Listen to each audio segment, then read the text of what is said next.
Afternoon, everybody, and welcome. It is round number 5 of the High Point Racing GT Challenge. We're live from Oulton Park. We're in the north of the UK for today's racing location, deep in the heart, close to Cheshire, which is just on the border of Wales. Myself, Adam Reed, will be leading the line alongside Ron, Jim, as always in production. It's going to be a pretty clean, it seems like, in terms of weather. So we are at this moment in time just waiting for qualifying to finish. The drivers are setting their laps around here. Ron, it's good to be alongside you. We're in for a great night of racing. Oh, we absolutely are. This season has been brilliant up to this point. The past couple of rounds have been brilliant as well. The race at the Red Bull Ring 1 week ago was really action-packed, including a thriller of a finish to bring that race to a conclusion. But we swap out the F1-esque tracks in the form of the Indy Road Course and the Red Bull Ring for this old-school racetrack. I absolutely adore Oulton. Adam, I think you probably like this track as well, based off some of the conversations we were having right before the start of this broadcast. But it is a complete departure from the Red Bull Ring 1 week ago. Much tighter, not a whole lot of runoff area, and the runoff area you do have is grass and a little bit of gravel and then a hill into a tire barrier. So you can expect some airtime if a driver has a massive off-track excursion, but overall, this is probably going to be a bit more threatening of a racetrack for these drivers to tackle here tonight than some of the weeks past. You talk about those kind of bankings. You only have to look as far as iRacing Idiots of the Week to see some incredible clips from Oulton Park. There's always some shenanigans going on, but you're just seeing around the circuit the characteristics that this circuit up in the north of the UK holds. And there's going to be some pretty special corners around here. We're now looking at one of our Porsche drivers who heads over the hilltop and on towards the Knickerbrook chicane, which you will see here turns. It's a very hard downhill braking zone in toward the right and in toward the left. You're keeping yourself for quite a feathering of the throttle through that chicane section before unleashing it out the corner and then on toward the uphill section. It is a fantastic piece of race circuit. I've walked this track actually about 2 weeks ago, and trust me, when you stand just before that uphill section, it's very menacing. It can be very menacing on foot. I don't know what it's like in a race car though, but I can assure you it's almost the same. Apart from it's just great, really, that it's just over the top there. And that's one thing about iRacing that you can't really nail down in a sim. You just have to experience it in real life. The elevation change around this track is rather massive. You think about that downhill drop as these racers head their way out of turn number 1 down into cascades of turn number 3. That is a super steep drop. I haven't been to this track in real life. I haven't been outside of America in my entire life. But hey, you see some videos of this track in real life and you see it in the sim. It is a massive amount of elevation change. I've always said that there are two types of UK tracks here in the world. You've got the ones like this and Cadwell Park and others that have a whole lot of elevation change that are just built up into the hills in what was basically an old giant backyard that someone decided to put a racetrack in. Then you've got the other tracks, likes of Snetterton, Silverstone, Thruxton, where they're built on old RAF bases, they're rather flat, but just because they're two completely different kinds of racetracks, they've still got just as much challenge as each other, just a different brand of it. Here, you got more elevation change, you've got that bank to turn, you got a lot of camber there to help you out through turn number 5. Shell Oil's Corner, as it's called on the track map. You also got these chicanes with those inside tire bundles that are basically made out of the matter of white dwarf stars. So if these drivers even look at them the wrong way, they're probably going to end up with a wrecked race car. It's going to be a tough one for these racers in the GT3 and GT4 machinery, but I'm really looking forward to it. I think a lot of our drivers are also going to be relishing with this challenge as well. You're seeing some of our GT3s out there. It does seem like both our GT3s and our GT4s will be sharing the track together. You're seeing there on your left-hand side that the likes of the pros and the pro-ams, and you've got the in the class, and you've got the GT4s, Pro-Am and the rookie class are all out there at the same time, just trying to find that little bit of track space, especially with, I think we've got close to 40 cars out on the race circuit at this moment in time here. That's going to be so difficult to try and manage. We're really looking at seeing if we could potentially find a way through at this moment in time. But I really do think it's just trying to keep yourself on the circuit. And that's exactly what our Corvette there of Brandon Hertzing was trying to do. Wasn't very successful in that doing, going wide at the final corner. But yeah, max out participation here for just the latest round of this championship and trying to find any sort of real estate space to work with here at this 2.69-mile long racetrack. It's going to be super, super tough. But as we are still rather early on here in this qualifying session, I think we'll take a quick look and a quick gander at the championship point standings heading into this race. Unfortunately, I'll only be able to break this down in terms of the different classes that we've gotten reference to just GT3s put together and GT4s. Obviously, we have multiple classes when it comes to our GT3 and GT4 racers, but I'll start off with GT3, where Nathan Biggert has had a brilliant season up to this point. 4 wins in 4 starts, and has been a dominant start for him. He has yet to put in a qualifying time, though, so we may have to think about that. Struggling qualifying last time out at the Red Bull Ring, but hey, we saw him come back from the brink of doom in that race 1 week ago.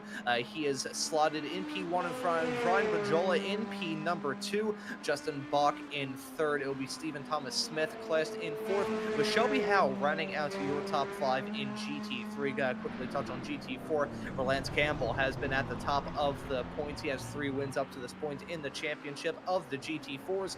Cole Malley is the only other GT4 racer to grab a win, those two making up P1 and P2 in the championship points. John Voigt is slotted in 3rd, Carlos Sierra in 4th, with Edward Delano running at your top 5 in the GT4 point standings. But hey, we have still got qualifying session to talk about here. 20 minutes open session as well, so these drivers do not have the track all to themselves, and the checkered flag is out in this qualifying session as well, Adam, so these drivers have just one more attempt to try and put a lap time on the board.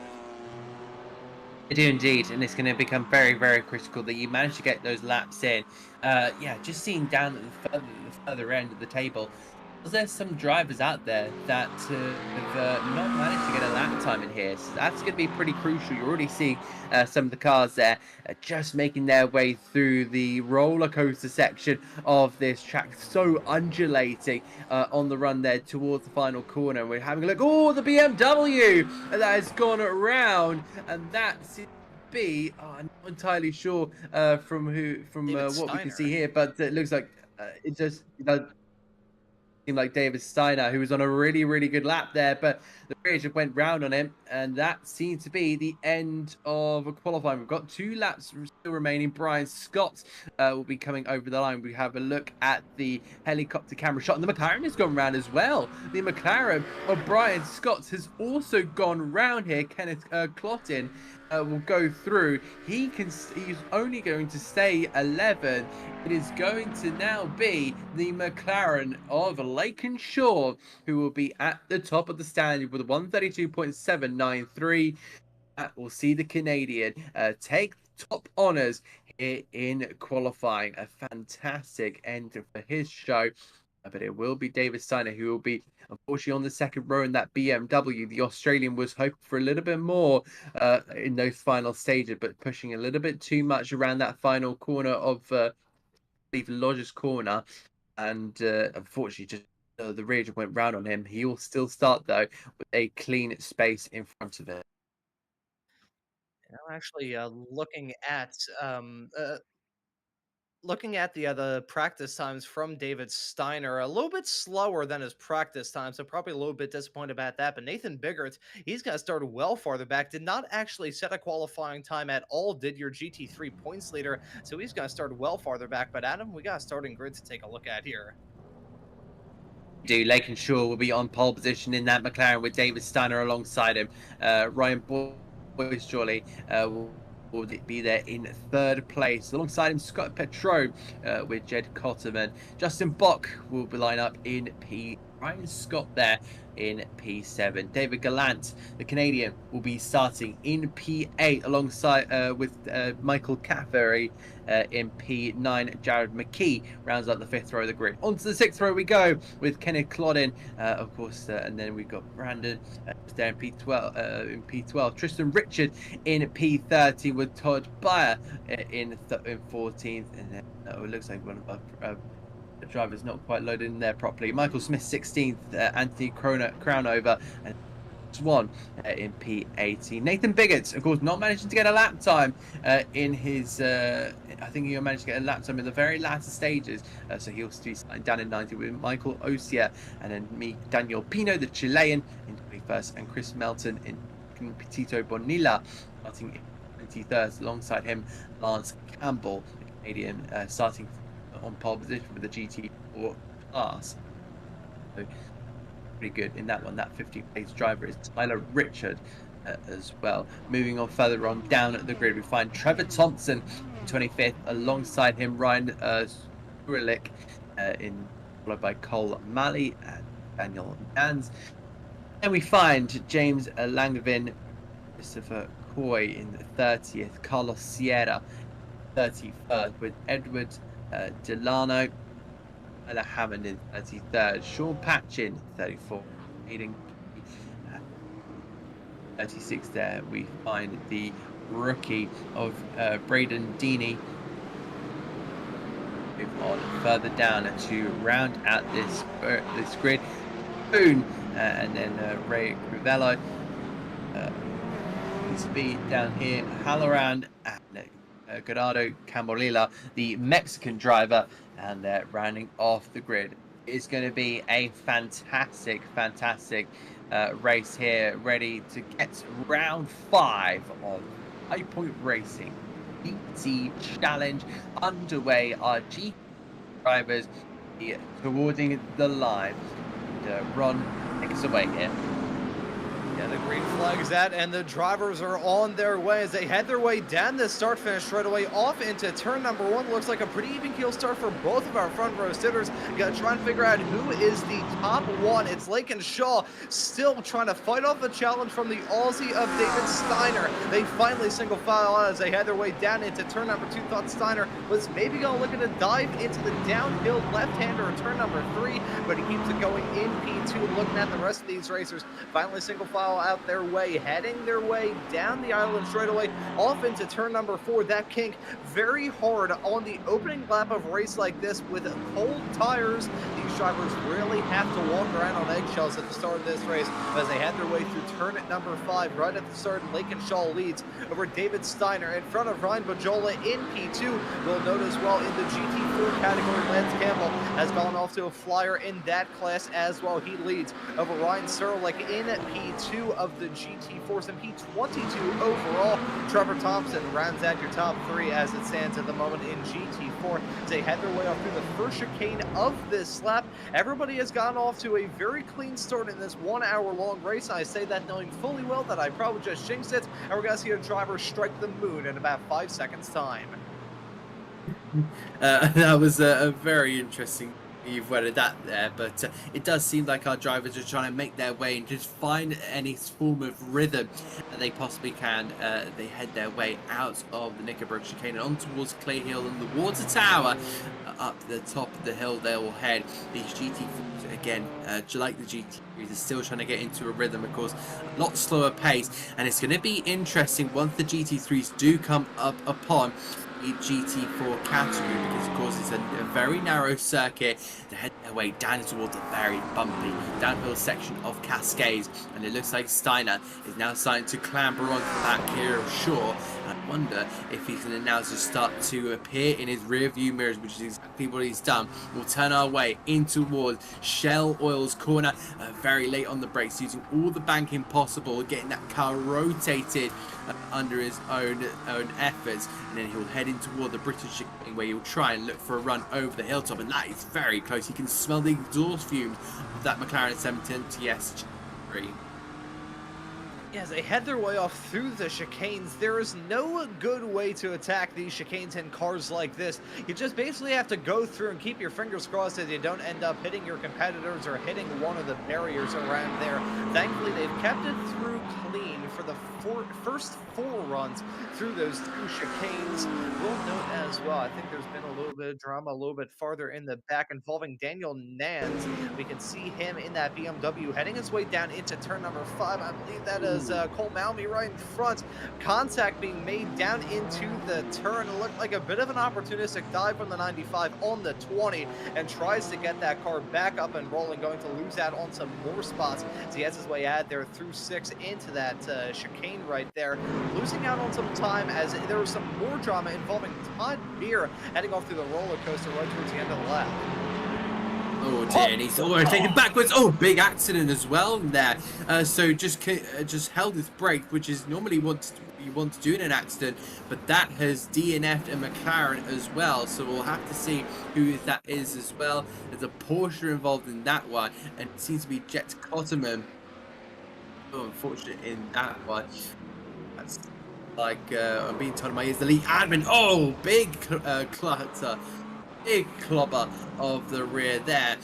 That is the way that's going to but it looks like we've got a new race leader here in Ryan Boyce Jolly, because now in that McLaren, now running in that P1 spot and now ahead of David Steiner. What has happened to our normal race leader?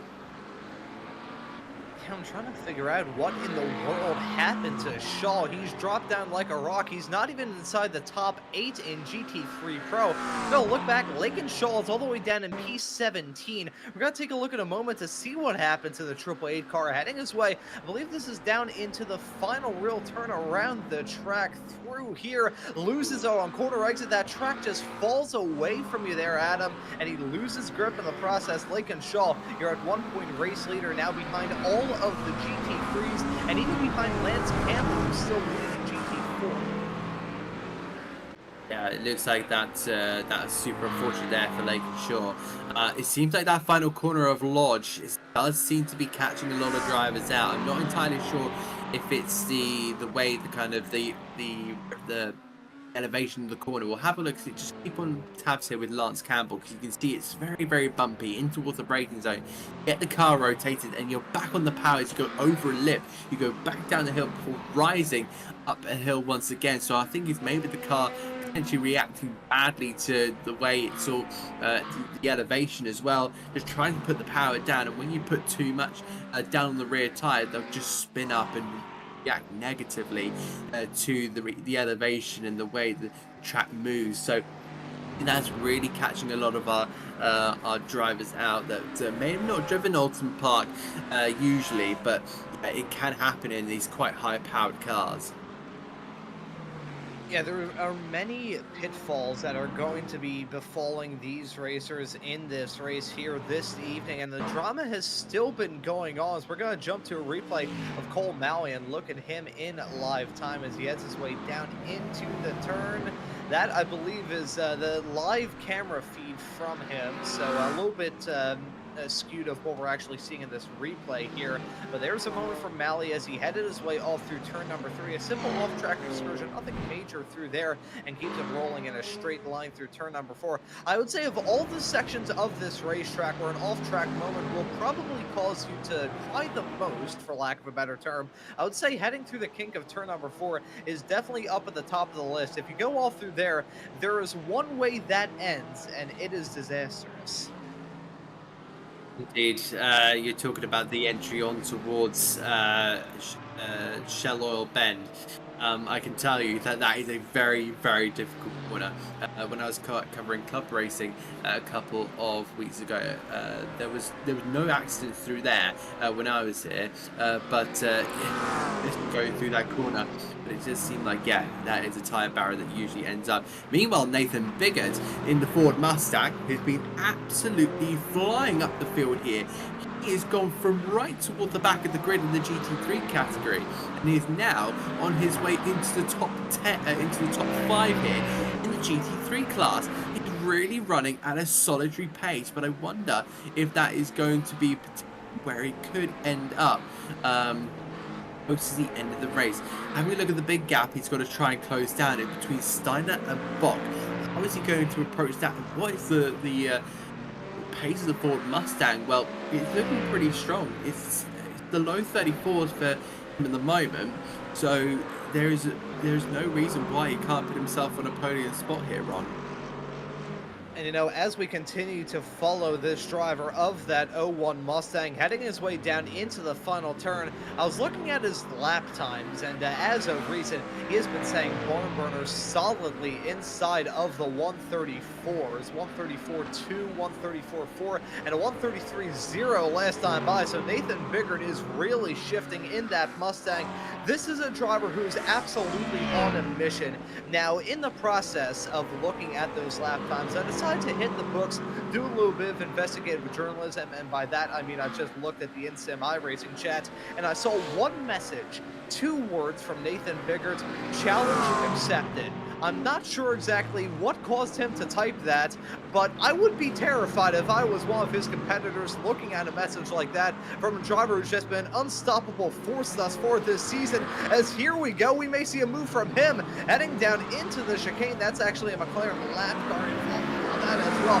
That's a 206 that you can see right there. That's actually, I apologize, that's not a lapped car. That is the Pro-Am leader, I should say, of Kenneth Cloden. See him right now in P6. We'll have to go a little bit farther up the road to find Gallant, as there's a stack up there heading down in through the chicane. My apologies, that was second place in GT3 Pro-Am, but still a top runner in that category is Cloden, currently getting hounded from Nathan Biggert, who is clearly trying to make his way back up to the front, already up 7 spots from where he started in this race. Absolutely glorious stuff from the driver of that 01 car. Indeed, currently running really good in the pro category class, but of course Caffrey is someone who's going to be pretty much trying to smell the coffee at this point. Very early morning over in Australia, very much having to wake up pretty early for this race, but he is absolutely on the charge, I'd say. His way down into wall, the left-hander, just trying to carry as much speed as he possibly can. We now look back to oh, so this is not Catherine, my apologies, this is Cloden, I think is the one that is looking to be overtaken there by Biggert. Yellow McLaren looking pretty good at this moment in time, and it does look like the Ford Mustang has got him down in towards the hairpin, the banked hairpin we just went through. That gap is now starting to open up drastically, Ron. I don't know about you, but that just shows the pace that Nathan really has underneath the hood of that Ford Mustang. Yeah, and just putting in the very good lap times right now. You know, Hamish and I had a conversation on one of these broadcasts a couple of weeks ago. I believe it was, we had it last week at the Red Bull Ring. We also had it at the Indianapolis Motor Speedway round the week prior to that, talking about the BOP adjustments that have been made to these GT3 cars as a result of the current stretch that we are in, just off the back of the Spa 24 a couple of weeks ago. And one of the cars that really has seemed to be turned alive as a result of everything has seemed to be that front engine car. All of them have been good. You look at the drivers that have been doing well in GT3s, you look at the likes of the BMWs and the Mustangs. Those front engine cars have been running smooth. Really the only sort of challenge I've seen to that is the likes of the Porsches and the Ferraris, but outside of that, those Mustangs and Beamers seem to be the quick cars. So take a look at a really close hornet's nest involving Gallant, and right in front of him is your current leader in GT3 Pro-Am of Caffrey. That was very close stuff dealing with that Porsche GT4 lap car heading out of turn number 1. But yeah, that Mustang seems to have a little bit of extra gumption in it, so to speak, as of recent weeks here in iRacing. So keep an eye on that driver. He's been a very good one to follow up to this point in the season, has had a clean sweep of the races, and I think him not participating in practice and qualifying, not sure if that was 100% intentional, but hey, if he's confident enough to say challenge accepted in the iRacing chat, you gotta imagine he's got something up his sleeve. This is a tap there round in GT. This is actually mixed, so GT3 McLaren hitting a GT4 BMW. Delano, unfortunately for him, has been put off into the Knickerbrook chicane grass. I wonder if he's going to come back on and potentially hit someone else. No, so he's just staying there to the right-hand side just to get out of everybody's way, it seems like. So, well done there to Delano as he looks to try and just get himself. And there he goes, Nathan Biggett as well. We have had a change for the lead here in GT3 Pro as well. David Steiner, the Australian, has managed to get past Ryan here in the McLaren.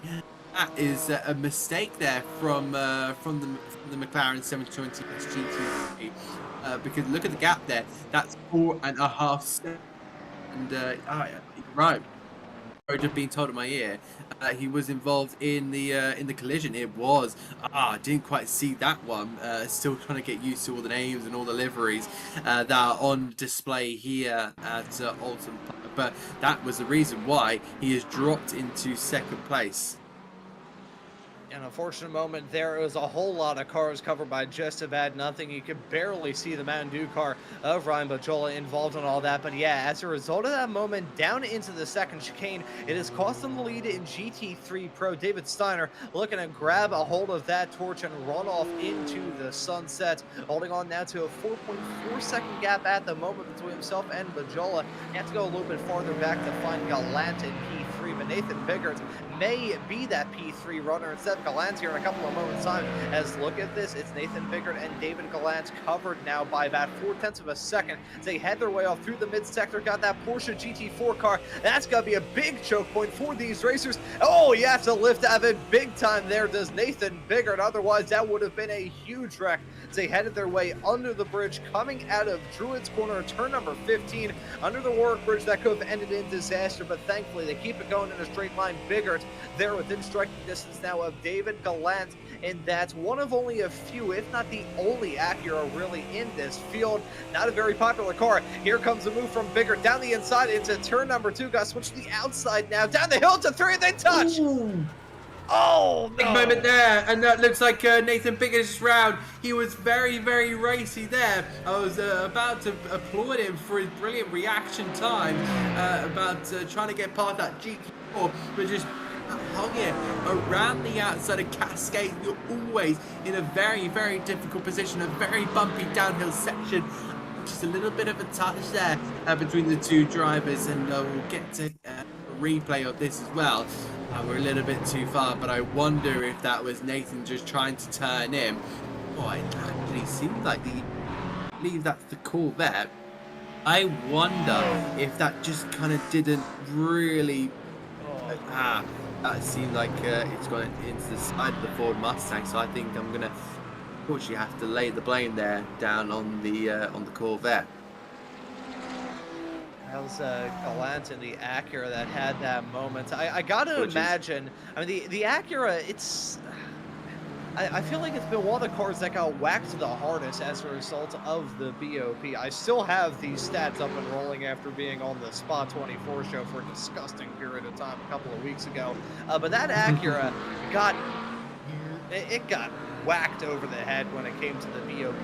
Had the biggest weight penalty of any of the cars at 15 kilograms. Had the biggest power adjustment as well at 1.5%. And the fuel percentage also got whacked as well. Not really too big of a factor here in this series when it comes to the fuel, but the weight penalty and the power adjustment, you gotta overcompensate a little bit into the turns just to keep the momentum rolling. And then that weight penalty heading downhill into a section like that with more weight into it, it is so easy to lock up not lock up a wheel, but just carry too much momentum heading off into that downhill turn number 3. It's an unfortunate moment for him, but that's what happens to the best of us. We follow David Steiner at the present moment. I believe we're currently stuck in replay mode, so we'll have to jump back to live action and follow these racers at the moment. I think Biggert has had his own moment as well.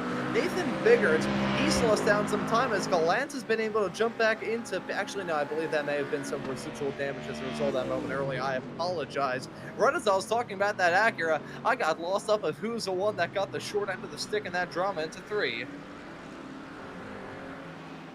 Indeed, that is going to be that's going to be Justin Bock there, like in the McLaren. So I wonder how he's going to find this one. In fact, he's just going to stick it on the outside here toward the right-hander, straight around on the outside, and I think there's a bit of a fire in the belly of Nathan Biggett here, because you know that hit round has really frustrated him. He knows it wasn't his fault. He tried to get this car turned in, but it didn't him like that. Oh dear, and Biggett's gone round again. Oh, that's unfortunate for the 4 in a row time winner. He's now sitting right there on the apex of Lodge corner. Lodge has claimed another victim, guys. This is going to be a big scalping on this one. It's the championship leader. And yet again, a moment involving Bigger, but for the first time, really, just a moment of his own. He had a sideways snap heading through the turn and overcorrected. That got him on the grass and got him all sorts of squirrely. That downhill shoot as you head your way out of the final turn, it really catches you out. It doesn't matter what kind of race car you're in. Could be in a GT3, a GT4, prototype car, could be in a Formula V. You'll still have a moment like that heading down through there, the downhill assault through there, gonna cause that grip to fall away as Tristan Richard, he's had a moment in the Can-Am Motorsports car. We follow him in that McLaren, trying to get his bearings straight once again, having to deal with the GT4 McLaren right in front, 3 McLarens, all covered by nothing, as there was a moment, it was a moment a little bit earlier on involving Aiden Kiley. We'll take a look at this as he gets his way down into turn number 15 of Druids, overshoots it big time, goes for a trip off the track and bang into the tire barrier. I wonder if there was some sort of screen freeze or what, either that or he just overclocked it into the corner big time. Kiley with the moment, and he was not alone in the drama as we take a look at this moment that involved Richard and that Mercedes right in front. Now doing a big hit in towards Druids, and this is Tristan Richard. Was having a contact there with the Mercedes. I believe there's only one Mercedes in the field as well, so yeah, we'll have to. That's really unfortunate there for Tristan Richard, but yeah, just got completely put on the inside of Shell Oil. A great livery, by the way, there for Tristan. Sport livery, their liveries always kind of stand out in an LMP2, on an LMP3, in a GT car, and it's shown up once again. Lance Campbell, meanwhile, in his Aston Martin GT4, is absolutely cruising in his yellow into gradient red Aston Martin GT4, leading in the AM category by over 13 seconds. So he's just having to keep this on the road for the moment here. Lance is very much doing well for Team Canada and heads his way in towards Druids and just continues on his way. That not very much extending at a drastic rate. It's just standing still for now. The GT4 rookie being Carlos Sierra, as well as also in an Aston Martin GT4. So the Aston Martin is running well in that GT4 category. For the GT3s, I'd say it's pretty much the McLarens. Look how many McLaren logos you can.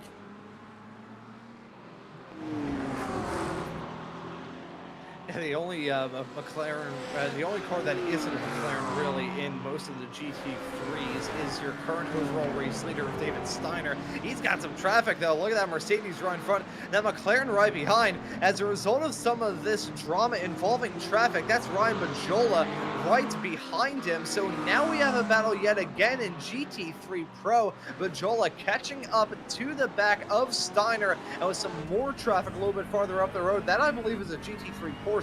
May not be as slow as the GT4s, but will still be a bit of a factor as they head their way off through the tight twisties right at the end of this lap. If there's any section of racetrack where it's a good thing to catch up to lap cars through it, I would say it's probably heading down the Lakeside straightaway into turn number 4 of Island Bend and through into 5 of Shell Oil's corner, and then heading down that hilltop straightaway between the Brins and Hislop chicane. Outside of that, heading off through sections of the track like this where really outside the racing line you move an inch away off it and you're probably going to turn your car into a very expensive lawnmower. If you catch up to lap traffic through this section of the track, you are really in for a world of hurt. Thankfully though, the pace discrepancy not too bad whereby these racers won't have to worry about just yet, and that Porsche going to get out of the way of your top 2 in GT3 Pro. Good sportsmanship heading down the start finish straight away here, but we have got a battle to talk about at the moment in GT3 Pro, and Steiner having to go off the track big time into 2. Indeed, he was having to avoid the AlphaTauri Formula One liveried car that was almost sitting there like it was stranded down into what phase. Yeah, a very, very dangerous place to approach a car. And let me tell you, Cascades is one big old corner because you're heading downhill through a bumpy section, and you've got to get the car turned in, and going and going and going and going, and it looks like we've got to run for the lead here in toward the British chicane. The McLaren is going to get squeezed here, but the BMW places his car brilliantly there. Steiner is not giving up this one. It's Australia versus USA around Oulton Park, and this one is going to be an absolute blood boiler for the guy in second place. Of course, Ryan there in his McLaren will just be looking and darting his eyes everywhere, seeing where he can overtake. 0.3 of a second is the gap, and that is absolutely nothing in this one. He'll be trying to figure out what is his advantages in that McLaren, and what are the weaknesses in the BMW, and also vice versa, see maybe counter what is going on. Meanwhile, there's a McLaren without a front bumper here, just ahead of Nathan Biggett. And you can see the damage on that race car big time. Bigger trying to make his way up the running order as a result of those moments that we have seen him deal with all throughout this race. The McLaren right in front is the wounded one, the 888 of Lakin Shaw. After having a very good start to this race and starting from the pole, things have gone from good to bad for that driver. Renault slide of P6 overall as it stands presently in P6. Just actually P5 period right now is actually, no, that's P4 in the GT3 Pro category. You can see that close corner stuff heading down into Lodge Corner. That's a GT4 BMW going off the track as we've got a fight involving Nathan Biggert. He's now trying to get a move done. I believe that's Kenneth Cloden that he's trying to get a move done down the inside into the turn. There's the 01 on the 206, and here comes the 88 with that missing front bumper, having to play it tough before that pit stop in the not too far off future here. That car of Lakin Shaw not driving at its finest. It's a front row the public can be given. Just give it to my mate Courtney, and I'm pretty sure he'll just shove it up in his room somewhere. Trust me, he's already done that with a European NASCAR front bumper. He's got that already. But anyway, back to the replay. We've got Tristan Richards. We'll have to see what happened here. Clipsy inside there. Tyre bundle at the Bristol chicane spun him round. Doesn't look like he got too much damage there on the rear right quarter, but it does seem like it's more hurt his pride than anything. That I will just continue on for now, but still runs in a pretty low place for now. Just trying to figure out where that McLaren is running. Down in 7th place in the GT3 Pro. We've got Andy Crownover going off into Lodge Corner, so another driver getting caught out there. The Ferrari going gravel dipping. It seems like in a whole host of cars going through there, and it looks like Bajoli has now got through for the race lead, and it has come up on my timing screen. So he now sits at a 2.6 second advantage over David Shiner. This lead is switching this way and that way, and the replay is still going here. So let's switch it back to live feed. David Steiner, at the present moment, he was very slow last time by. Set a 136.3 on his previous time by. So Steiner had to have had some sort of off-track exposure. I think we're going to take a look at this. He heads his way down into Island Bend of turn number 4. Let's take a look at this. Was it contact? Was it close quarter stuff with the GT4? You can see contact being made down to the turn, and both they go. And I think he may have gotten caught up a little bit more. That was a rather surprising moment to happen, to be sure. I wonder if there's some more stuff going on involving Steiner. That looked rather incidental for him to lose out on 3 seconds on 1 lap and 1 lap alone. But hey, that's how he lost the lead. So Ryan Bajola being able to jump his way back up into P1. Man, and Adam, it feels like nobody wants to win this race here tonight. We've had about 3 race leaders, I feel like, and even then Nathan Biggert wants to put himself in the in the cauldron of potential winners, but it doesn't seem like he was able to. And it looks like Michael Caffrey is into the pit lane. We'll be making a restop here as well as everyone else. So This is going to now start to be the phase of where they're going to be making those stops. No tyres, it seems like, for the McLaren. So just fuel. Meanwhile, one of the closer ones is decided to put some tyres on because it was on the jacks there. Jolie now trying to extend that margin, which he has done. It's 3 seconds now, and how long will he be able to keep that lead? Can David Steiner do anything about that 3-second lead? Maybe cut it down with an undercut? We'll have to see what happens. Yeah, I think that these drivers will be weighing all of the permutations in their head, trying to figure out what the strategy call of choice will have to be this evening. Just want to touch on how this track is feeling at the present moment, because it's not the warmest in the world. Currently at 73 degrees Fahrenheit for that track temperature, 67 Fahrenheit for the ambient. So this racetrack is not necessarily burning hot, so I don't think the tire wear will be too much of a factor. Could be part of the reason why we didn't see that tire call made a couple of moments ago. So that'll be something to keep tabs on once we do have this pit cycle starting. I see that David Steiner has made that call to come down pit lane himself, so the Aussie coming in from P2 in this race has had some slides. That could be part of the reason why he's coming into the pits somewhat early compared to some of the other drivers in this race. Not even at the halfway mark, a minute and a half away from it, so still have to worry about everybody else making that call to come down pit lane. But he has now gone through the pit stop and is not taking tires. That car is still flat on the ground. It is interesting to see why they are not taking tyres. I think Nathan Bigger will also potentially go for that as he looks to try and get past a Napa GT4. I believe that's a Porsche as well, all the way down in the GT4 category. Couldn't tell you if that was an AM or a rookie, but it's a lovely livery, the Napa livery. You usually see it as well in the British Touring Car Championship. The team's Team Alliance is now called. They recently had a rebrand, and they run Napa liveries thanks to their partner Napa Racing UK. Meanwhile, away from Napa livery, we've got Lance Campbell in the lead of the G4 Amateurs. Currently in the pit lane here, and he's about to leave his box, so he will now emerge in what I assume will be 4th if it all pans out correct. No, I think Trevor Thompson is actually in the pit lane here. He will go out onto the racetrack 3 here with the top 2 not pitting. So we're now starting to get into a very important part of the race. And Ryan Bajoli has come down pit lane as well. No tires from him in that McLaren. So looks like nobody's starting to take tires here, but one driver who's going to be staying out will be the man that we ride on board with right now. Another McLaren. It is Justin Bach, the American, currently slotted in the race lead. Now, as a result of that, has some traffic a little bit farther up the road to try and disperse of, but you're now race leader in that 776 car.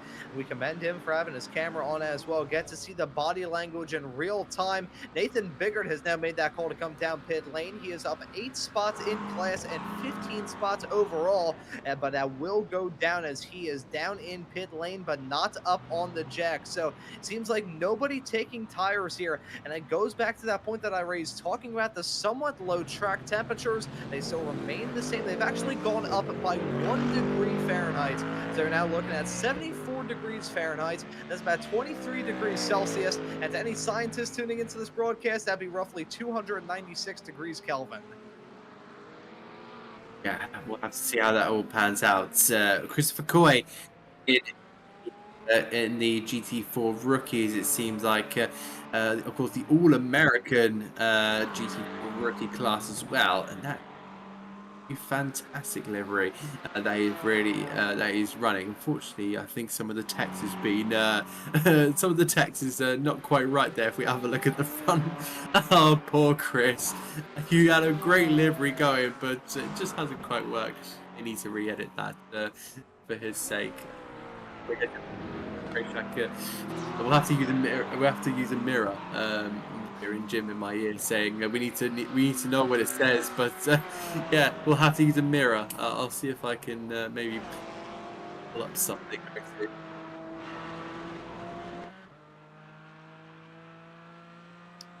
Make way for freedom. But hang on, it would be Mood Irf Yorf Yao Came. There we go.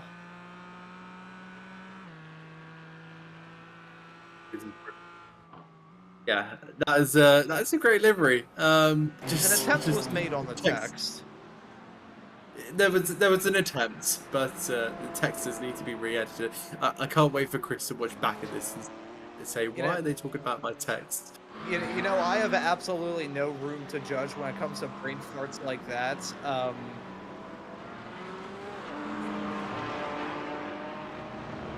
So, guys, I figured that out. This is Jim from the production booth. He's got it in reverse so that you see it in his rear view mirror. When you come up behind him, it says "Make way for freedom." It's like get out of his way. Freedom's coming through. So it's like the Ekna Lubna on the back, on the front of an ambulance. Right. Exactly. What exactly. It is. Yes. Gotcha. See, I was gonna say I can't necessarily judge when it comes to brain farts. Last night, because my eyes work about as well as eyes as my feet would work as eyes, I have to rely on prescription glasses to actually be able to see anything that's more than 3 inches in front of my face. So I went into my bathroom to wash my face and brush my teeth and do everything before I went off to sleep, and I realized that I had left my glasses in my bathroom when I woke up this morning from a text from my roommate and best friend saying, "Hey, why are your glasses just sat on top of the toilet?" That's very, very interesting to receive. A little bit too much information told by Jim in my ear. But yeah, going back to the racing, Ryan Pajoli gonna find his way and weave his way through the GT4 traffic that he had in front of him. He's got an 8.5 second advantage to David Steiner, so only lost half a second in that one. That shouldn't make too much of a difference because he's got a brilliant lead. He does. Oh, but that Mercedes AMG GT4 getting a little bit in the way in toward the exit of the Knickerbrook chicane, but he'll head over the hill on toward the crest. Look how busy the circuit is. 40 cars around Oulton Park. Trust me, it's pretty stacked. It's like going to your local shopping mall or shopping centre. In the middle of Sunday, you know, it can get pretty busy. You're just trying to find that little bit of space to squeeze through all the people around here. In this case, it's race cars. I was just going to mention this battle we've got on screen at the present moment in the GT4 AM category. This is a battle for P2, P3, and P4. You can see Ryan Serlich leading this small little train at the present moment, but here comes a move from Thompson on the inside, turn number 2. That is some close quarter stuff down the hill, but it makes it work in that BMW, and now Serlich gonna get challenged from David Nans as well. They're side by side, heading their way through turn number 3 on the backstretch, and look at David Steiner there in the background as well. That BMW looking to jump in front of these racers as well. He's getting held up big time, which is why that gap at the front of the field now 10 seconds. That's a dive. That's not going to work. Contact being made. That's Nans on Serlich, and around goes Serlich.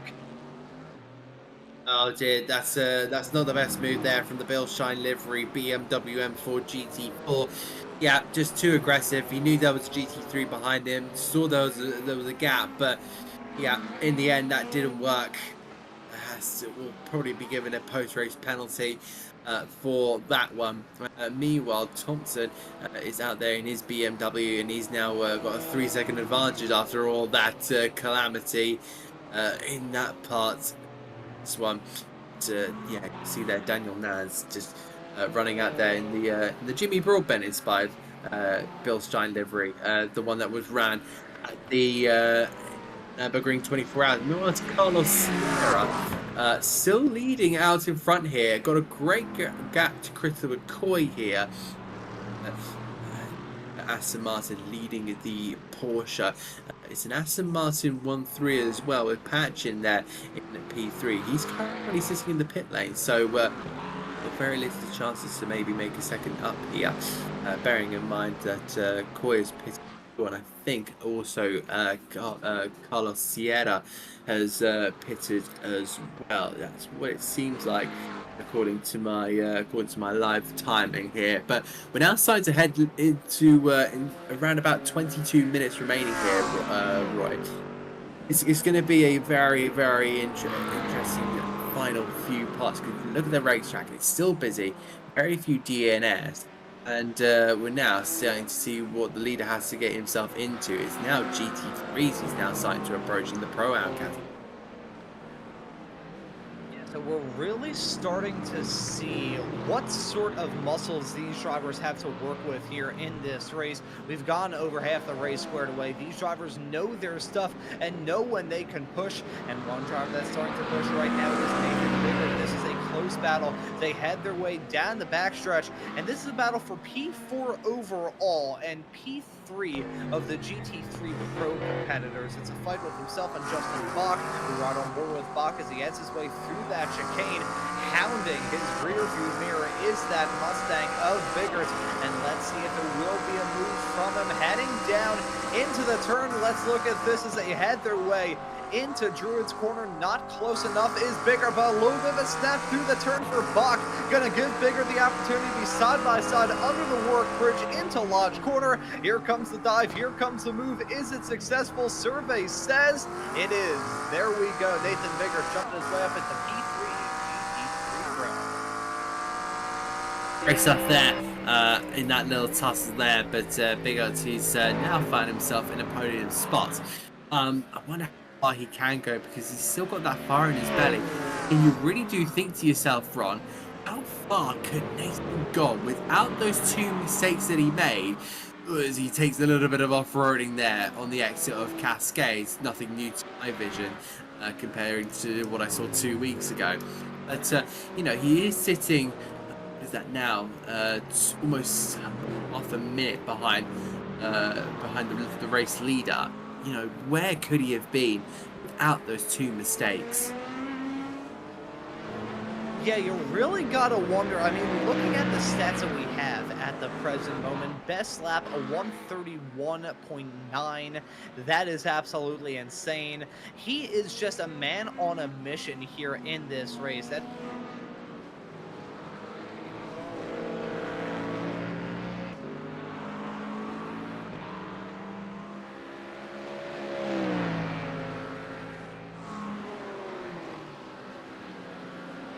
in this field by a second and a half. So insane stuff from Nathan Bigger. He has been a man on a mission, a man who's really been unstoppable outside of him occasionally getting stopped.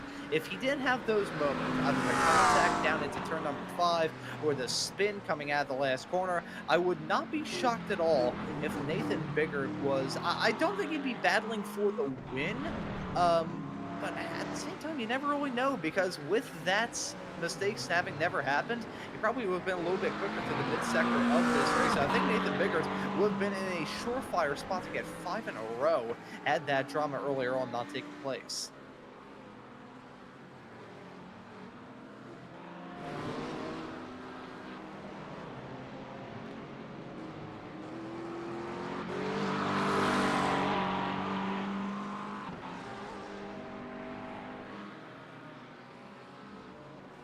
See, heading his way down into the chicane. Yeah, there's Cafferty at the moment.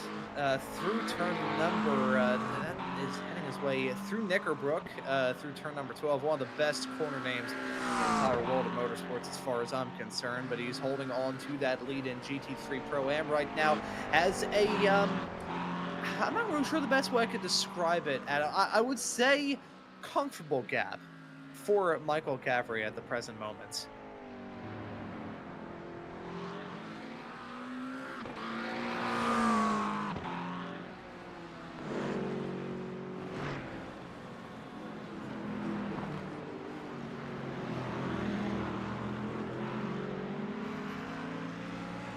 You can see that fantastic view from him at the present moment. Jed Cotterman running in P4 as it stands presently, heading his way off through the chicane. Got that nice webcam feed from him at the moment, and running in a pretty good spot. We'll just have to see if he'll be able to make up any more spots. He's running effectively in no man's land when it comes to his class position, but We'll just have to find out how we'll be able to do at the end of this race. We are getting into crunch time, though, for sure, Adam, with up now to less than 18 minutes on the clock. Man, time flies when you're having fun. Indeed, it's very much crunch time for a lot of our drivers to try and get the best results they possibly can. Let's have a look there with Jed Cotterman, because running 4th place in the Pro-Am class, there is potential for a podium, but it's going to be very, very difficult to try and chase down that 3rd place car on Brian Scott. Scott's been running super well in that McLaren, and you cannot fault him for what he's done. He's currently just holding on by 15 seconds and complete a McLaren 1-2-3 in that Pro-Am. I think that'll be scenes for the original New Zealand team, of course, birthed by the great Bruce McLaren, who unfortunately lost at Goodwood. And that circuit in the south of the UK, but his legacy lives on in that these GT3s and the Formula 1 team and the Formula E teams, and of course in the future into the hypercar that we will be seeing very, very soon. We'll have to see how that all kind of pans out, but yeah, Bruce very much living on in these McLarens, and those logos in the top 3 filling out the Pro-Am. It's a brilliant sight.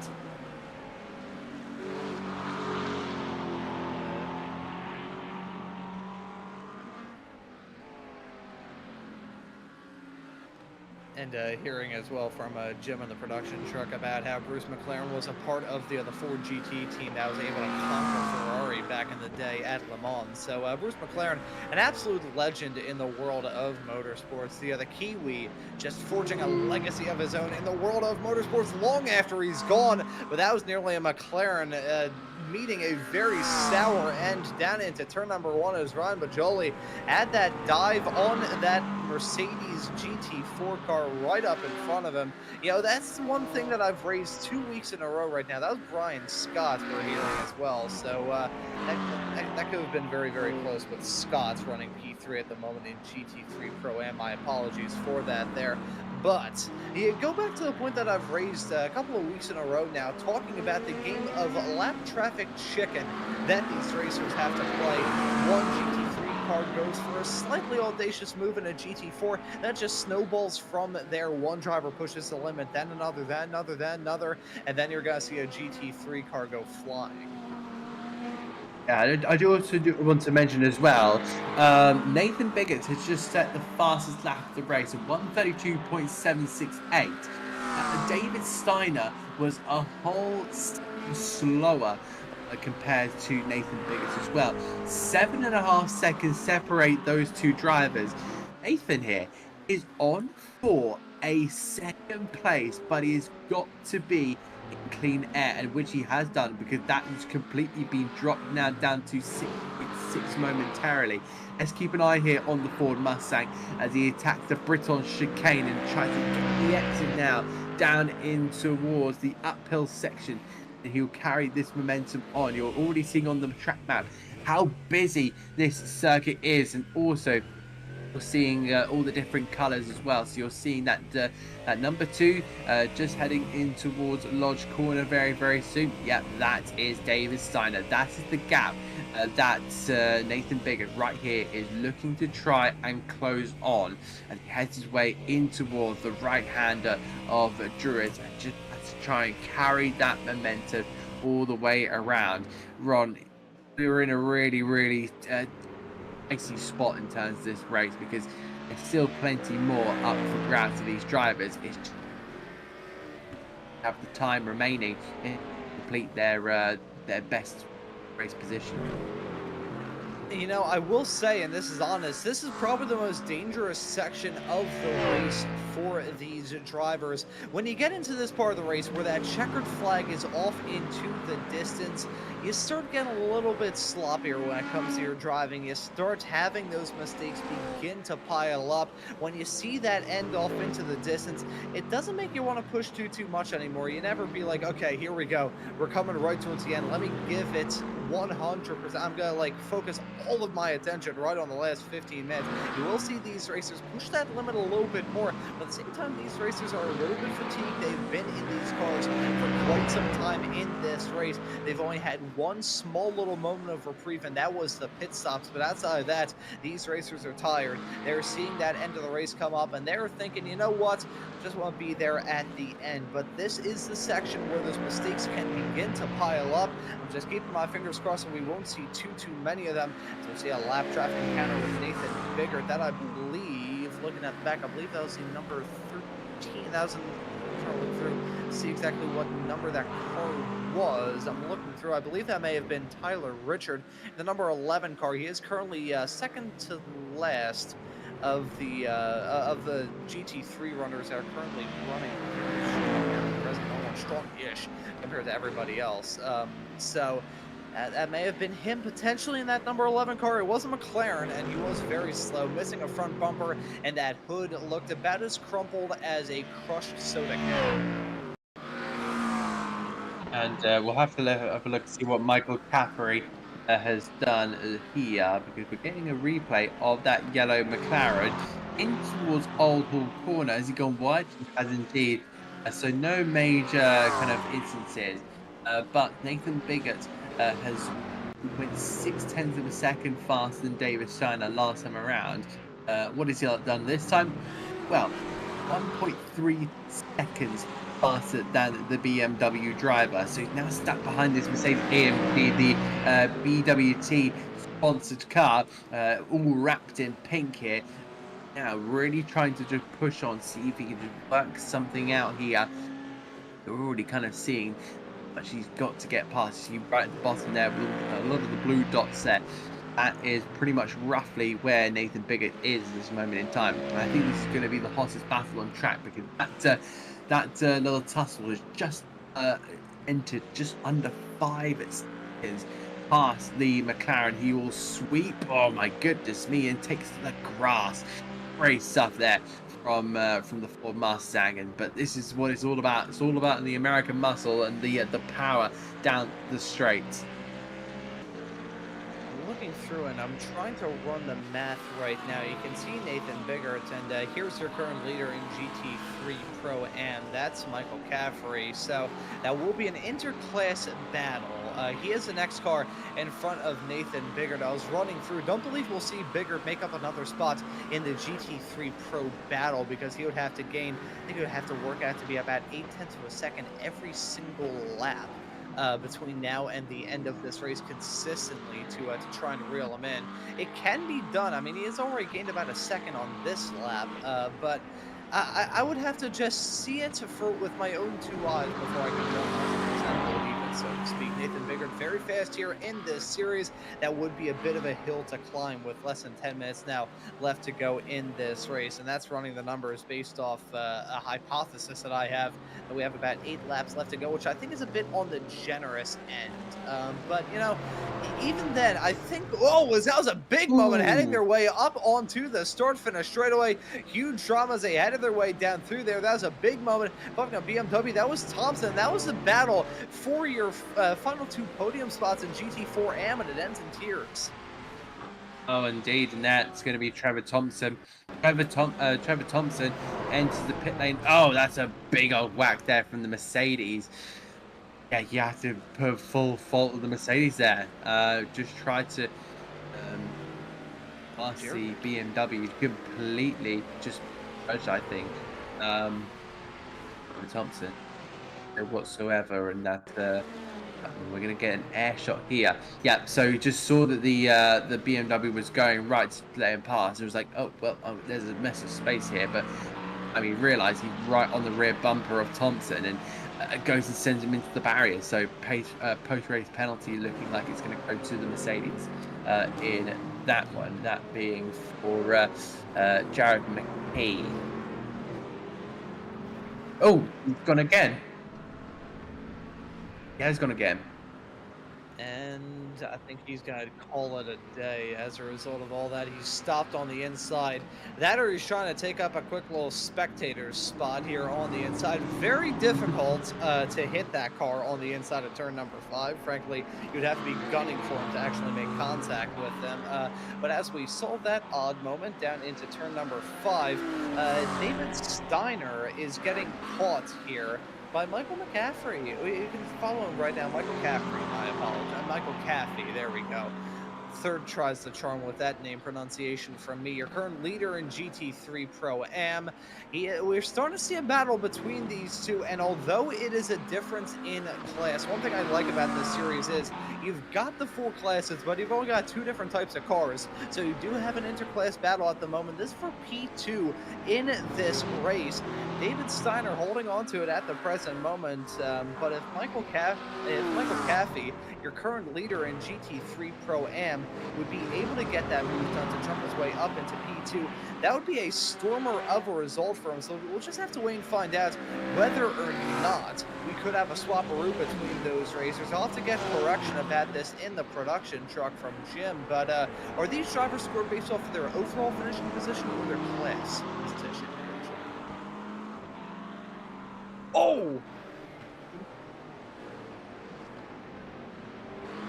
So, from my understanding, the way they're scored is they are running in GT3 Pro and Pro-Am, but all GT3 cars are scored under one category. And then the GT4 cars have AM and Rookie, but they are also scored overall by GT4s.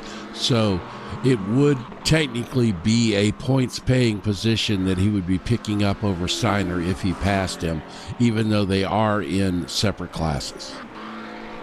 Gotcha. Thank you very much. I was curious about that. Thank you for that, Jim, in the production truck. Hopefully those cough drops are doing the trick. We won't say the brand of the other cough drops that you have been consuming thus far tonight. Well, but if they would like to give us money. Yes, if Halls would like to send money, they feel free because I am repping them well. Alrighty, there we go. And Adam, I'll pass it off to you again because we are getting into crunch time in this race with 6 minutes less than that now on the clock. And there may be another party pooper getting involved in this battle. Nathan Biggert now 4 seconds away. Is indeed. And he's going to have to negotiate cascades first. But it seems like he has the pace. He's shut that gap down a little bit further. Down to 3.6 seconds here. To look up ahead, right at the far end, you're seeing another GT4 with that Steiner and Caffrey, the 2 Aussies from down under, about to go into this little tussle, but we're still keeping on tabs here with the American of Biggert in that beastly Ford Mustang. And look at that, the GT4 of I think that's Daniel Nunn's there in the Bilstein livery, BMW M4 GT. This is really going to Nathan Biggert right up to the back of these guys. Look at that, around the outside goes David Steiner. Steiner had to risk it all here, and now that leaves a little bit of a barrier between him and Biggert as they now continue on their way down into Ward Lodge corner. You see that angry Ford in the background here. The McLaren GT3 is going to go past the BMW as well. That's going to be much needed. So it's all about, can Nathan find a clean space to go past that BMW GT3, and he does, down in towards Old Hall corner. And we'll just be able to see this next replay. This is Brian Scott and in toward what seemed to be Lodge corner, and I was correct on that one. Same thing, he's lost the rear behind the trees, it seems like. So I wonder if he's got any damage. It seems like, I wonder if it's slightly crabbing. He's about to take second place in this class, and he's thought, well, it seems like it's all okay for now, because he is continuing at this moment in time. Ron, this is now starting to heat up massively. BMW there of Steiner. You've then got the McLaren of Caffrey, and you've got Nathan Biggert just 2 seconds behind. So this fight is really starting to flare up. As we keep tabs on that, we look at another battle. This is in the GT4, and we follow Ryan Serlich in the middle of it, trying to get some moves done and dice his way up to the front side by side with himself and Hammond as they head their way through turn number 3. That could have ended in tears with the two Mercedes potentially coming to blows, but they keep it clean, they keep it smooth, and James Langvin right there within striking distance if these drivers have a moment of swaparoo again with Tyler Hammond and Ryan Serlich into the turn. Hammond looks like he's going to hold on to that spot for now. That is P3 in the GT4s, and that is P18 overall in this field. A nice scrap between those racers, but as that drama is heated up, the one at the front has been getting intense as well. Nathan Biggert is not only there, he's in front. Nathan Biggert has been able to jump his way up into P2 in that GT3 Pro category, and now only has Ryan Caffrey to reel in to jump his way up to second overall in this race. Doesn't look like it's going to be his 5th straight win, but Nathan Biggert, after all the adversity he's faced thus far here tonight, if he can walk away with both a podium and a runners-up finish, that will really speak volumes about the driver that the 01 driver is. We'll have to have a look and see what happens here. We're getting in the air. Potentially Santa had a moment. He does look very, very slow off Old Hall, so I wonder if he kind of lit the rears up, realised what was going on, stamped on the brake pedal to try and correct it, and just stop the rear wheels spinning up.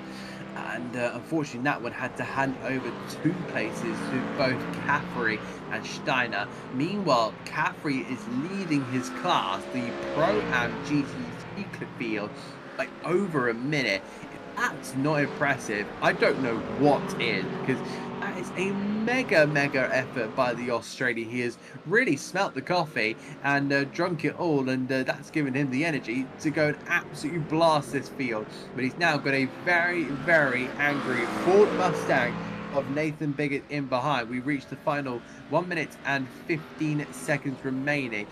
Look where our leading McLaren, who's had a very quiet last half an hour. I believe it's going to be pretty tight to the line here, Ron. I believe it will, but I think the white flag will be in the air next time by looking through it where he is at there on the racetrack. I believe he crossed it with just enough time to get one more lap on the board. Certainly, he can afford to maybe lift off the gas a little bit and try and make it the checker this time by when we get into these close finishes. You got to start wondering about some of these drivers' fuel situations as well. They run out because of that extra lap. That is going to be a big kick in the shins for them. We jump back to the battle in GT4 involving Tyler Hammond. We follow right now in that P4 at the moment GT4 car. He's lost out on that spot to Ryan Serlich. The fight between those racers still just as hot as it always has been, as they're going to be taking the white this time by in that GT4 category. It looks like Lance Campbell on track for the win in GT4 AM, and Sierra going to win it in GT4 Rookie at the front of the field. Ryan Bajola actually going to be taking the checkered flag here. There's a win for Ryan Bajola. He is victorious for the first time this season. There's a checkered flag for him in that Mountain Dew McLaren. He's victorious. Very close, though. You got to say, Adam, you called it right there. I was thinking that would maybe go the way of one more lap, but no, we do grab the checkered. And Caffrey, talk about a fantastic performance from him in GT3 Pro-Am. That would be the checkered flag for him in that class by a country mile. That is a brilliant end there to Caffrey as well. Nathan Biggert will be in 3rd place, be in 2nd place for the Pro category class. China, after that brilliant run, was leading momentarily. He'll end that one in E3. It looks like it'll be Clodden to take 2nd place in the Pro-Am, followed by Brian Scott. And then we'll find Lance Campbell has taken the GT4 class as well, ahead of David Nans. But I wonder how many penalties will be issued out there post-race for David Nans. And there you're seeing on your screen, your winner in the GT4 Rookies, it's Carlos Sierra of the United States. Of course, the Aston Martin GT4s have gone so well in this race, and it has proved to be worth it. In the first GT4 AM, first in the GT4 Rookies, and third in the GT4 rookies. They've also finished fifth as well, but that was a retirement earlier for the two cars in the GT4 rookies. So if you just survived in that one, then you managed to get on through. There comes Kenneth Cloddin to take home a second place, albeit a whole minute behind Michael Caffrey, who was just on another level tonight. That wraps up your race here, your 1 hour race around Oulton Park. And my goodness, Ron, we had an absolute thriller on that one. So much action happening around. I think our drivers will remember it fondly, or maybe not, depending on what you encountered that race, I'd say. Yeah, no, I appreciate that amendment there at the end. This is a race where people are going to be happy to see it in their rearview mirror, and others are going to be looking forward to the next time we get to run here. We were expecting some drama. We certainly got it around this old school, narrow British racetrack with a whole lot of elevation change and cars that, let's face it, don't really see too much racing around this track. You don't usually see sports cars running around here in the case of a GT3. But hey, it put on a pretty good race. I can't complain about that one bit. But we have some results to take a look at here, Adam. After you took the starting grid, I'll give your voice a rest. I'll take a gander through the race results before we click off into some potential interviews at the end of this race, and let you know that at the end of it all, Ryan Bajola is going to be your race winner, the driver, the number 8, the American, capturing his first checkered flag thus far this season. A brilliant race from him.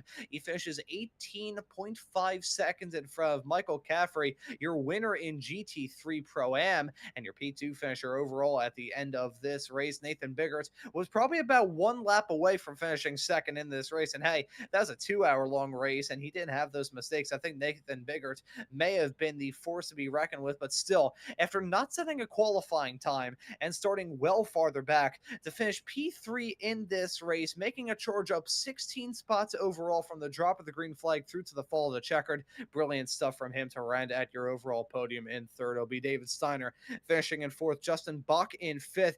Kenneth Cloden will be finishing this race in P6, second of the runners in GT3 Pro-Am. Brian Scott will be third of those GT3 Pro-Am racers, seventh overall. Jared McKee will be classed in eighth. Tristan Richard will be classed in ninth. Jed Cotterman, series admin, runs at your top 10. Mark Ogier will finish this race in P11 from Brendan Herzing in the Corvette, finishing this race in P12. Michael Smith will be classed in P13, finishing this race in 14th will be Tyler Richard. And then we move off into some of our GT4 racers, where Lance Campbell was able to grab another checkered flag in those GT4s. The Canadian behind the wheel, that 19 car finishes at P15. John Swan is classed right behind in 16th. It'll be Daniel Nans classed in 17th. Ryan Serlich running at your first page of results there. And we go a little bit farther back to P21. Scott Petrone will finish this race in 21st. Carlos Sierra wins it in the GT4 rookie category, finishing this race in 22nd. Christopher Coy will finish in 23rd. Finishing in 24th will be Andrew Haller, and P25 will go to Braden Deeney. Right behind him, P26 is going to be the rookie of Sean Patchen. Anthony Crownover will finish this race in P27. Trevor Thompson will finish in P28. It'll be Cole Malley, class in 29th. Edward Delano in P30. Lakin Shaw in 31st. Ray Crivello finishing this race in 32nd. A lot of these racers from 30th all the way down back did not finish this race. Aiden Kiley was one of them, along with Todd Byer. Daniel Pino will finish this race in P36. My apologies. Chris Melton and Tito Benilla will round out the driver. Should be noted, the bottom three did not actually take the start in this race, and we skipped over a few of Tyler Hammond and James Langfin. All those drivers are your ones classified at the end of this race here today. But Adam, we got some drivers looking to have a chat with us. I'll let you get the interview started and ask who you want to have a chat with first. We'll have a look through who we have first, because this is the first time I'm going to be interviewing a few of these. We're going to bring in the GT4 rookie in. Let's say, in fact, but we'll bring in, if I can grab him properly. Oh no, he's just left the interview room. Carlos, can you hear us? Yes, I can. Carlos, a fantastic result there in the rookie class. Around a very difficult circuit. How did you kind of see it from your perspective? I saw it mostly as a act of survival. I was just trying to keep it as fast as possible while keeping alert, seeing all the other cars around me, and just knowing which car is more aggressive than the other, and just kind of making all these mind keynotes throughout the race. But overall, pretty exhausting. Just trying to push as much as I can without going off the track, and I did a few times. That was a brilliant win overall. How did that kind of reflect your performance?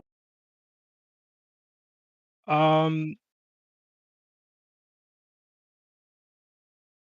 um, I think I know this race this week I haven't been able to get on as much as I would like, but just learning from the other drivers in the other division above us just really helped me understand where to push it, where not to push it, and it's still frustrating whenever I see them just go way faster than I can, but I'm still learning. Indeed. Ron, is there anything you have to say?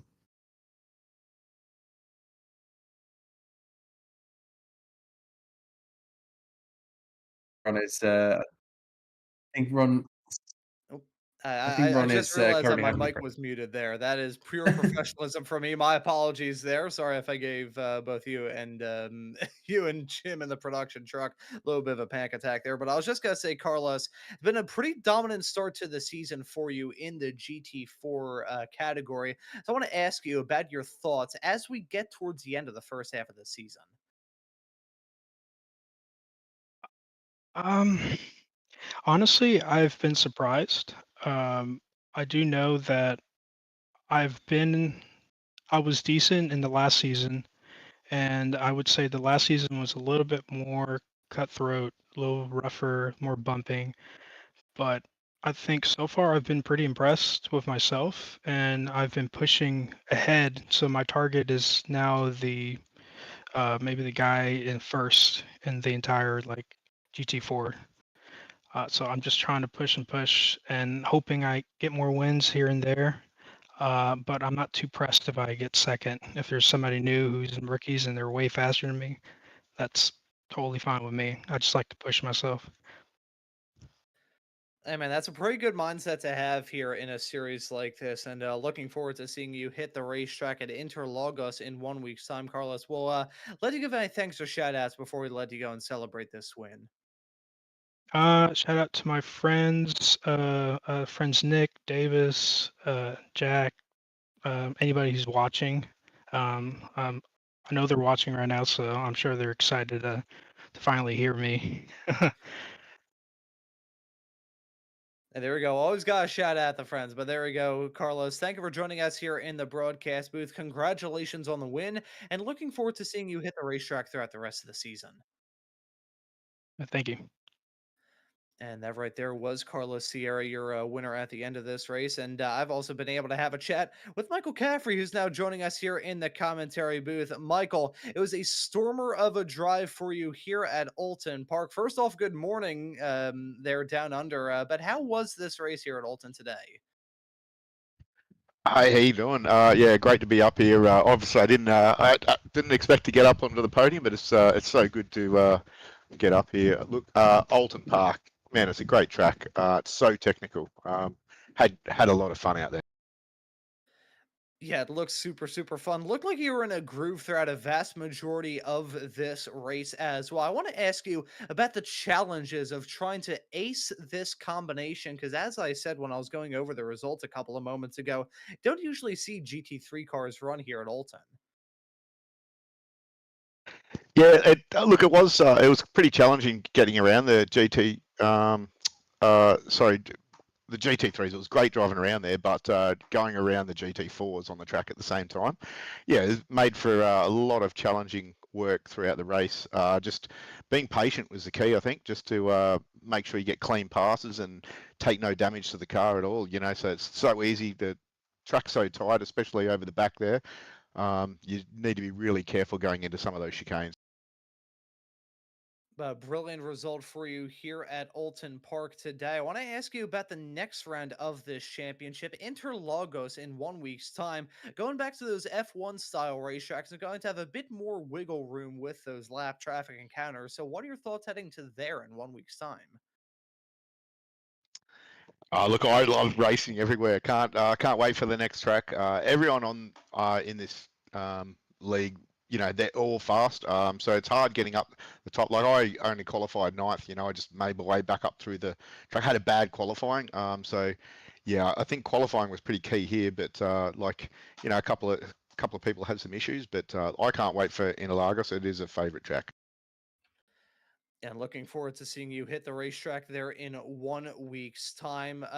But Michael, before we let you go and celebrate this win and get on with the rest of your day, is there anyone you want to give a thanks to or a shout out? Yeah, thanks, Ron. Hey, look, I'd like to thank High Point Racing and all the admins for putting on the league and this race. They do a great job making sure it all happens. And it's great doing the GT3s and GT4s at the same time. I'd like to thank my teammate Dave Steiner from Dominate Racing. He qualified second and he ended up coming fourth. He was just lacking a bit of pace on the straights. I think that BMW was just topping out. Like, it's probably not a favourite track for that BMW, but no, he drove an awesome race. And hey, look, Ryan for P1, Nate for P3, and in the GT4s, Campbell, and I think it was Nans and Cyrillic for P3. That would awesome, man. Hey, thank you for joining us here in the broadcast booth. Congratulations on the win here tonight, and looking forward to seeing you hit the racetrack at Interlagos in just 1 week's time. Hey, thanks, Ron. Great to be up in the booth. First time up here, so thanks a lot. And I think the last time I may have had a chat with you was back when I was doing race control for a different series. So nice to be able to talk with you without any worry about me having to give you a penalty. No one wants those penalties. Yeah, it's great. It is great. I kept the incident count down pretty low. I only started ramping them up towards the end there, like I was looking after it, to be honest. Well, there you go, man. Keeping it clean and keeping it solidly up towards the front, both in the class and overall. But Michael, congratulations on the result today, and looking forward to seeing you out on track throughout the rest of the season. Thank you very much, sir. And that right there was Michael McCarthy. I keep saying Michael McCarthy. That's the name of my brother. Why do I keep saying that? Michael Caffrey, your P1 finisher in class. And Adam, I will let you do the honors of interviewing our overall race winner, Mr. Ryan Bajoli, now joining us here in the broadcast booth. Drag in Ryan Bajoli. Ryan, can you hear us? Yes, I can. Ryan, an absolutely fantastic win for you. It was an absolute mega result. Take us back to the start where, of course, we had the drop of the green. Kind of run it from there. Well, we knew it was a short lead up to the green, so it was really cold tires, really trying to take it easy for at least the first 2 laps, watching the tire temps go up. And once I knew they were up high enough, I was just trying to take enough time, be cautious, not get damaged getting around everybody. And looks like Lakin Shaw took a little bit of a spin and opened up the door, and I was able to get out a little bit there. Had a little damage, I think. It was maybe minimal, if I got any, from a GT4 trying to get around here and there. But everybody out there is pretty respectful, I feel, today. And, it's a good race trying to race down David, who got past me there for a while. And, once I got past him, I just said, can't mess up. Just got to keep going and extend the lead as much as possible, because I knew Nathan was back there somewhere. Indeed. Oulton has been praised for its technicality, and it's a very, very narrow circuit. How was it trying to negotiate the GT4 from a driver's perspective? It seemed like if I caught them on the straightaways, it was okay, but most of the time I was catching them into a corner or a chicane, and that was a little difficult because the braking zones are so tight, and coming up on them sometimes it was you came up really fast, and it was trying to navigate around them without interrupting their race too, because they have some good battles going on, so you want to be as respectful as possible, but not lose too much time. So it was very very narrow, and looking forward to all the tracks coming up because they're a little wider. Indeed. Of course, like you said, we're going to the next track. I believe it is Interlagos, so kind of back towards the Formula One esque circuits. A circuit you think this is going to go well for you, or is that one where you need that little bit more practice?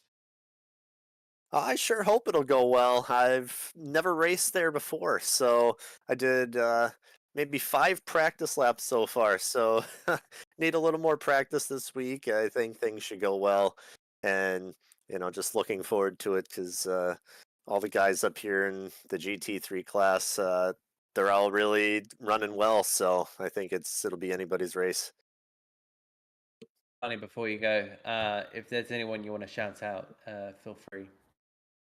Absolutely. I'd love to say thank you to all the guys in the Silver Bullet Racing League. That's where I learned how to drive these GT3 cars, and keep learning from them.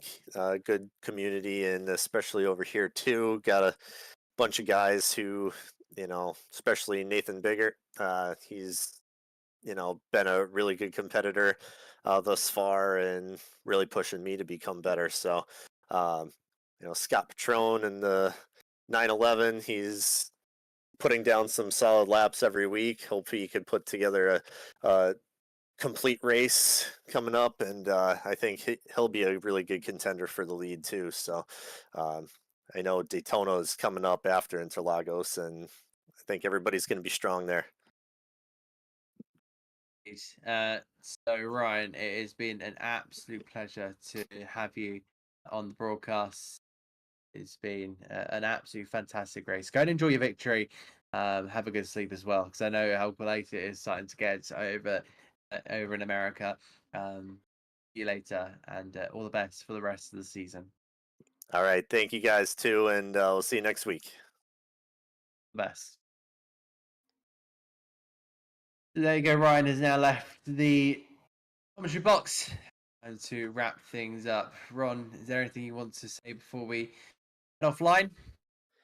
I was just going to say another fantastic race here from High Point GT. And, I was expecting this race to be dramatic. We certainly got that drama, but I think those drivers managed this race very, very well. That could have been a lot more hectic. They managed that first lap beautifully, and I'm really looking forward to the next round of the championship at Interlagos, heading to a wider track. These drivers will have a bit more room to stretch out their legs. They won't be as cramped up, nervous, and at some points terrified in 1 week's time when the series rocks up to Interlagos. But another fantastic privilege to be here on MotorMouth Broadcasting for the coverage of High Point GT, and looking forward to seeing how the rest of the season goes here. Adam, I'll pass it back off to you.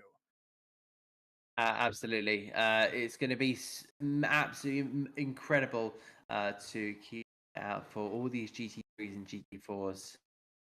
Just endurance racing and multi-class racing at its best. We will be back at 9 p.m.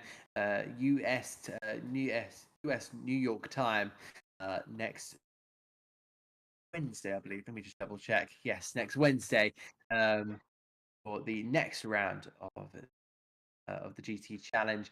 But for myself, from Ron, and from Jim, it has been a pleasure. Take care, everyone. Good night.